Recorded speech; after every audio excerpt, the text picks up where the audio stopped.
Hi guys, నిన్నంతా మనం గొల్లప్రోల్ దగ్గర వాటర్ అంతా చూసాం. ఈ కేఫ్ అంతా కూడా నిండిపోయింది మొత్తం. అంటే వాటర్ అంతా చాలా వరకు వచ్చేసిందని చూసాం కదా. ఇప్పుడైతే ఈరోజు అంటే ఇప్పుడు డేట్ వచ్చేసి 12th. అసలు ఈ 1 డేలో మనకి మొత్తం వాటర్ అంతా వెళ్ళిపోయింది అంటే అంటే నాకు చాలా గుడ్ అనిపించింది. ఇలా రహదారి మీద ఇట్లా అటు రావడానికి లేదు, ఇటు వెళ్ళడానికి లేదు, అట్లా అయిపోయింది. చాలా ఇబ్బంది పడ్డారు అనమాట జనాలు అయితే. అండ్ ఇప్పుడు వచ్చేసి ఏంటంటే వాటర్ అంతా కూడా పొలాలు ఎక్కడైతే చుట్టూ అటు సైడ్ ఇటు సైడ్ ఉన్నాయో రోడ్డుకి, అక్కడ వాటర్ కొంచెం అయితే స్టాగ్నెంట్ అయి ఉంది. వాటర్ కొంచెం కదా, యాక్చువల్లీ ఎక్కువే.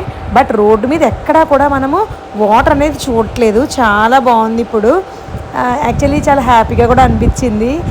బాగానే మొత్తం వాటర్ అంతా బాగానే పోయింది అని చెప్పేసి. ఎందుకంటే ఆ వాటర్ చూసినప్పుడు అసలు వాటర్ ఇంత ఫాస్ట్గా అంటే 1 డేలో మనకి ఇంకిపోతుంది అని నేను అస్సలు అనుకోలేదు. బట్ చాలా బాగా అనిపించింది. మీకు ఎలా అనిపించిందో నాకైతే కామెంట్లో తెలియజేయండి.